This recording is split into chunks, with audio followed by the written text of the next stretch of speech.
when I come to a whiteboard, let's be honest, in a lot of different settings, just the words evade me.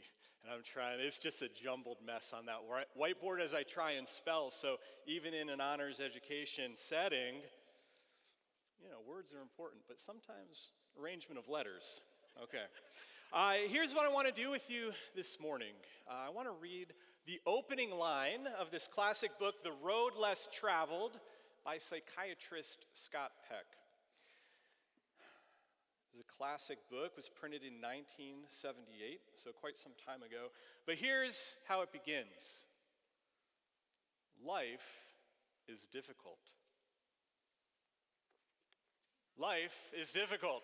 Scott Peck goes on to say, this is a great truth, one of the greatest truths, right? And it doesn't take long for our life experiences to know that not only is life difficult, but much of life, much of what we encounter in life is suffering. We encounter suffering in real, true, and concrete ways. And we acknowledge that often this suffering extends from the brokenness of this world, right? We realize that in the malformed vision and malformed twisting of this created order, we experience gaps within the goodness of what this world ought to be offering. Gaps in the goodness of a rightly ordered love towards neighbor or a rightly ordered orientation towards culture and creation, right? We experience these gaps. And when we experience these gaps, when we experiencing these moments of suffering, we lament. We lament.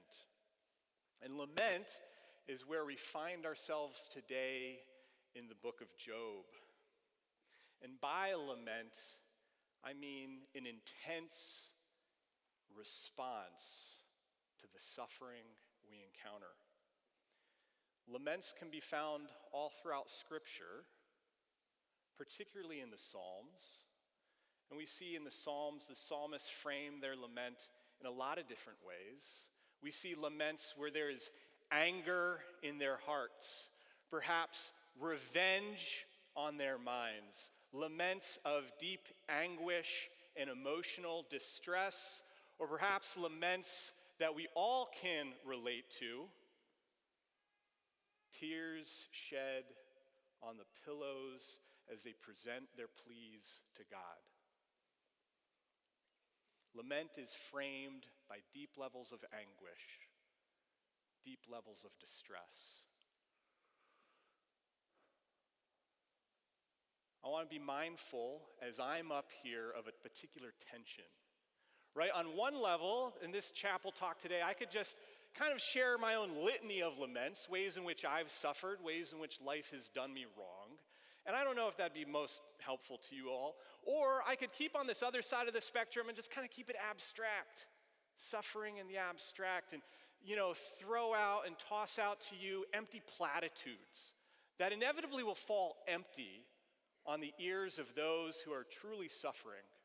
So I hope for today, as we talk about lament and as we enter into that a little deeper, I want to ensure we focus on the book of Job, what Job has to offer for us. Second, I also want to be careful of not just being prescriptive, which I'm sure all of you are aware. There's always that temptation, be it here on this chapel platform or somebody on some social media platform just saying, hey, if you do X, Y, or Z, it's going to be fine. You'll be fine, right? I acknowledge that even in my context, all of you entered through these chapel auditorium doors with varied life experiences, different places and where you're at. I'm going to do my best to speak to that, right? But I don't want to be prescriptive. There isn't really a one-size-fits-all when it comes to lament.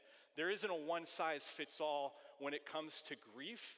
And also I want to notice the message of Job can be so easily twisted, malformed, and also weaponized against those who are suffering.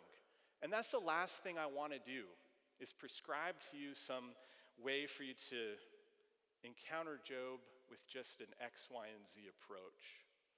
But what I hope for us today is that we could walk out of here and see how Job models for us a faithful way to lament. So if lament is inevitable, if suffering is inevitable, how can we approach this with a better way, maybe a good, better, best way to lament? And I believe Job offers some instruction for us. But before we get to Job 3, let's turn our attention and look back at Job 2. Andrea brought to our attention Job 1 and 2 last Monday. So here in Job 2, his three friends arrive. And this is what they saw. When they saw him from a distance, they could hardly recognize him. They began to weep aloud. They tore their robes. They sprinkled dust on their heads. And they sat with him on the ground for 7 days and 7 nights. No one said a word because they saw how great his suffering was. They saw how great his suffering was. As a reminder, Job's suffering was so expansive, it covered every single facet of his existence, right? There was physical suffering. Job's body raged with fever. He was covered in sores. There is a social, relational suffering. Job's children were dead. And when we see Job in an ash heap outside of the city, we understand he was alienated from his community, right? There is physical suffering. There is social suffering. There is an economic suffering. Job lost all of his wealth. His cattle, his fields, his workers, gone. There wasn't even a little bit left for him to generate even the most sparsest of incomes. We also see there is a deep psychological suffering. Job's in distress, as we're going to see here in Job chapter 3. There's deep emotional disturbances within Job. And lastly, there's a spiritual suffering. It's immense spiritual disorientation as Job is asking the question, right? The book of Job asks the question, God, what type of God are you? God, what kind of type of God are you? Job's suffering was immense. Our suffering has, is, or will be immense. And I also want to acknowledge we all have different windows of tolerance of what we can handle. And so I might respond to trauma in my life differently than somebody else would. So I want us to just always be sensitive to that. But how can we be faithfully equipped to navigate suffering that comes our way? One of the most helpful quotes I've come across, and we'll get this up here on the screen, is from Dallas Willard's book, Renovation of the Heart. And this is actual snapshot from my college journal I'm sharing with you, right? I jotted this down, but it says this from Renovation of the Heart: I realize that I will either allow my view of evil to determine my view of God and cut him down accordingly, or I will allow my view of God to dictate my understanding of evil and elevate him accordingly, accepting that nothing is beyond his power for good. What do we elevate? Do we elevate our understanding of evil? Do we elevate our understanding of God? Sometimes it's easier to approach the passage here in Job 3 in a really compartmentalized way, kind of glazing over the deep anguish, reading Job 3 without any lack of empathy, let alone some imagination to understand and acknowledge where Job is coming from. And I think that's often the case because I think Job 3, at least for me, reveals things that I'm fearful of, right? Reveals things in which I hope never become true in my life, but because Job reveals kind of the nature of what it means to be human, it reveals possibility. So in that, as we hold Job at arm's length, sometimes it's easy to engage Job in kind of a Sunday school approach. So when I grew up, I watched this show, Superbook. I think we got a, boom, there it is, Superbook, 1980s anime, Christian anime, and so it followed the characters of Christopher, Joy, and their robot Gizmo as they got sucked into Superbook, and they got kind of spread around through different Old and New Testament tales, right? Now, granted, this is age appropriate, but the book on Job, or the series on Job was called The Patience of Job. As though Job's suffering we encounter today in Job 3 could be boiled down to cultivating the right virtue of patience. I think that's an immense understatement of what's transpiring here in the book of Job. But here's the deal. Superbook has kind of, my hermeneutical imagination has been hijacked. Let's put it that way, hijacked by Superbook. Because next slide here, this is how they reveal everybody. We got God, top corner, old white guy. They don't even show, his head's in the clouds. You know, I probably should continue on some therapy with Dr. Chris Bounds or Jonathan Morgan to get this version of God out of my head, right? Right, you have Satan up in the top right corner, and I don't know, it kind of looks like a Marvel villain, right? Maybe Green Goblin from Spidey and Friends. And you have Job praising, bottom left, Job and his friends, bottom right. It's easy to miss out the reality. But in contrast to Superbook, we go to this next slide. I think especially in the context of us, you all as emerging adults, to be able to understand the book of Job and what's transpiring within this account, within a picture like this. Notice the darkness. Notice the distance of Job's friends. Notice the weight on Job's shoulders. They're drooped.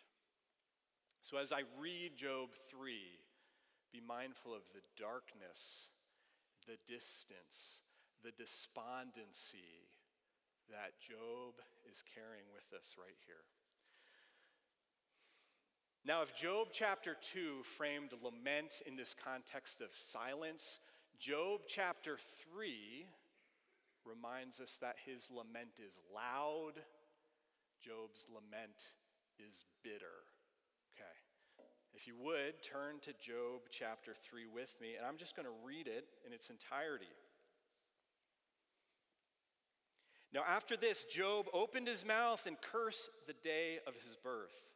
He said, "May the day of my birth perish, and the night it was said, a boy is born. That day may it turn to darkness." In these next couple passages, notice the contrast of darkness and light. "And that day may it turn to darkness. May God above not care about it. May no light shine upon it. May darkness and deep shadow claim it once more. May a cloud settle over it. May blackness overwhelm it at night."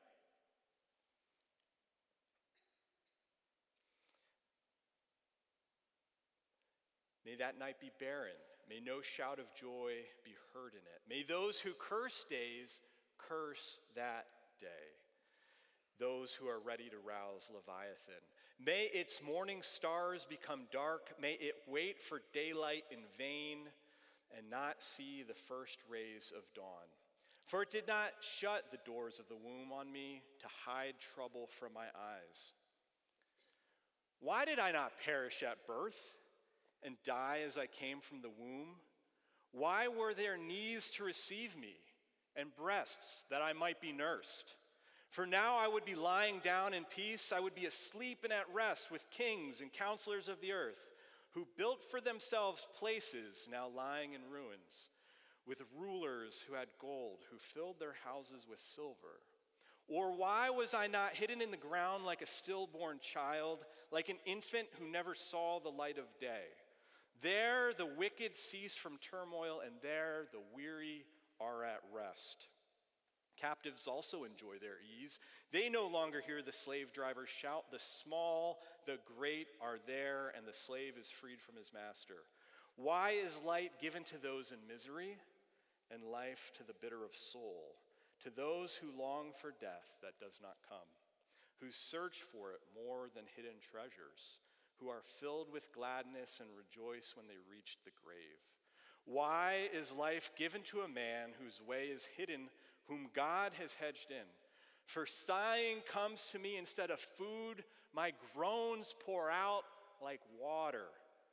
What I feared has come upon me, what I dreaded has happened to me. I have no peace, no quietness, I have no rest, only turmoil. It's an intense passage. Should I switch? Oh, okay, sorry. I appreciate how Eugene Peterson covers it this way. He paraphrases Job 26, or Job 3 with this: death has invaded life. Death has invaded life. The book of Job, and particularly Job 3, gives us permission to lament. How might we respond when death invades life? I want to frame lament, particularly faithful expressions of lament, through the lenses of your creed, your confession, and your community. So what might your creed say about the nature of lament?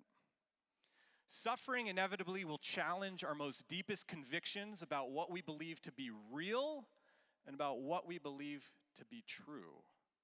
Okay? According to Job, the book of Job, he was an upright man. Job 1 highlights him as someone who was blameless, who was upright, who feared God. I'm sure Job's actions were more or less inspired by the fact that this is what he believed to be true about God, so he responded accordingly. Job was holy and just because he believed God was holy and just. And Job's lament in Job chapter 3 is predicated upon what he believed to be true about God, right? So how can our creeds, as a way of shoring up our foundational beliefs about what is real, how can our creeds inform our beliefs about God, about who we are, about the nature of our suffering? And this is why at places like Indiana Wesleyan, we require you to take classes like Intro to Theology, or require you to take classes on Intro to Bible, because we believe these are real, good, reliable sources to help you navigate and frame life in such a way that you could flourish as an individual, not in spite of suffering that you may encounter, not in spite of any tragedy or trauma you may face, but that it's going to be in tandem with it, in tension with it, okay? We're not here to give you easy answers. And this is why, for me, I'm really grateful that we recite the Nicene Creed in my church every Sunday morning. You may be familiar with the Apostles' Creed, right? Because here's what we have in both creeds: an account for suffering. What we say we believe to be true about Jesus Christ. We believe he suffered under Pontius Pilate, was crucified, died, was buried, descended to the dead. We believe this to be true about Christ. So when we are claiming that suffering on a weekly basis, we're acknowledging suffering plays a part of the Christian story. So you need a creed which encompasses the fullness of the human experience. A creed that accounts for the lament that we'll encounter. Personally, this past year, I lost a dear friend and neighbor and colleague, Dr. David Riggs. And so the Riggs family is a neighbor of ours, and so his passing was not lost on my daughter, Noelle, who is 6. She asked a lot of good questions. I'm really grateful for a creed that I could turn back to, that I can remind myself as much as I use it to instruct my daughter, that we believe in the resurrection of the dead and the life everlasting. It doesn't alleviate any of the pain, but it contextualizes it. We need a creed that will inform the totality of the human experience. Now, any faithful lament that we have is going to become embodied. If we have beliefs on certain things, they don't just hang out in our head. Eventually, they drip out of ourselves into particular actions. So faith and faithfulness go hand in hand. And so this is why I say a faithful lament is also going to include a confession. And by confession, I mean worship. In what ways might our confession, might our belief come through our worship and orient our laments? Last week, Andrea brought to our attention Job 120, right? And it said this, after the first round of suffering, Job fell on the ground and worshiped. I don't think this is an approach where he's like, everything's fine, I'm fine, everything's fine. No, it's this recognition that God is God and I am not. It's a posture of humility. Are there spaces where we can honestly cry out to God in prayer and in song and say that the world is not as it should be, or this is painful, this hurts, or even too, like Christ ask, my God, why have you forsaken me? Do your spaces for worship give you a space to honestly confess your laments? If anything, Job reminds us that God can handle our anger, God can handle our wrath, God can handle our despondency and depression. And we don't need to inauthentically kind of whitewash our transparency and vulnerability before God. For me, I've really found the benefit. I'm really an introvert.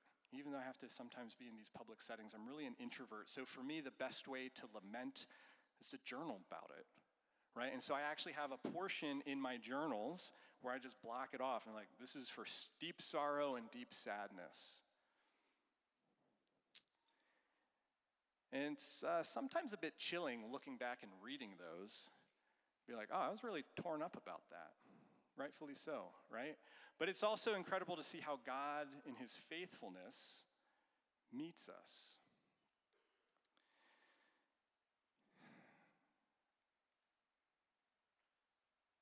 We want to have spaces to be authentic in our worship. Finally, our lament inevitably will involve community. Life is rooted, life is communal. People will be affected by our sorrow and by our sadness just in the same way that we are impacted by theirs. And Job models to us a particular goodness of having the right friends. And wisdom reminds us that perhaps one of the most morally significant decisions you'll ever make is choosing your friends. Okay? And when you need a friend, and maybe you need a friend, maybe somebody a little bit older than you, but when you're kind of in that deep, dark hole of lament, they just jump in there with you. And you're just like, wait, are you stupid? Now we're both in here. And they're like, I've been here before, and I know the way out, right? But even before somebody gives us the way out, I think what we need prior to offering advice, we need that friend to just be there with us in silence. Because I think somebody's presence is a whole lot more healing and comforting than someone's advice. A year ago, this past November, my wife and I, we experienced a miscarriage. And this is a very, I know for you guys as like 18, 22-year-olds, you're like, okay, what's that about, right? I'm sure as you grow older, or maybe you've had a parent or a sibling that have encountered something like this, but it's a really sobering moment going into a doctor's office expecting to hear a heartbeat at 10 to 12 weeks, and there not being one. So that was our experience. Had that appointment in the morning. And afterwards, got back and had lunch with the one and only Dr. Logan Hoffman. That was an appointment that we had lined up. Logan is a colleague and a friend of mine in the Honors College. And Logan, knowing that Anna and I had this appointment, just asked, how did it go? Now, I could have, at that moment, made a decision to internalize my own grief, hold it in, shrug it off, shrug Logan off. But Logan, in his kindness, in his pastoral sensibilities, which is so ever present in his classroom, especially if you're in Old Testament with him this semester, right? Logan was present. He just asked questions. He gave me space to grieve. He also didn't just say, hey, it's going to be okay, or God's got a bigger plan, or this baby's in a better place. No. Logan just said, I'm sorry you're experiencing this.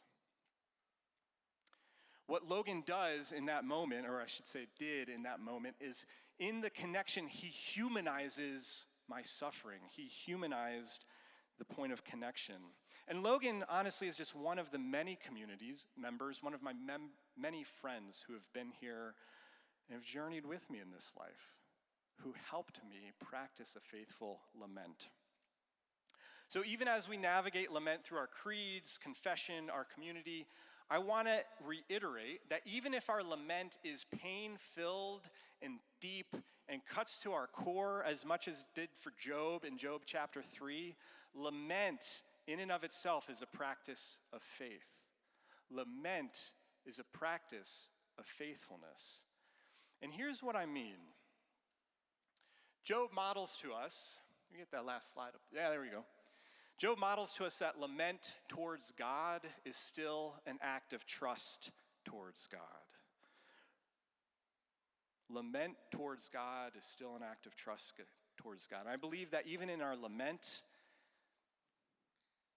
even in the face of the most difficult challenges and trials, we can elevate God accordingly as we can trust him to receive our complaint. We can trust him to receive our anger. We can trust him to receive our despair. We trust him to receive us just as we are in our finite human creatureliness. Our lament in and of itself is a practice of faith.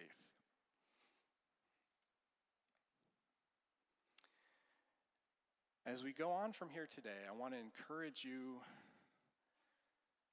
wherever you're at in your journey, to just be mindful of where God is meeting you. Be mindful of where God is meeting other people in your life and how that you can, maybe like Dr. Hoffman, be a space for them to lament. And I want to remind you that there's probably no better place than Indiana Wesleyan to continue to wrestle and grapple with some of these things as you're surrounded by a community that deeply loves you and deeply cares about who you are and your flourishing as an individual.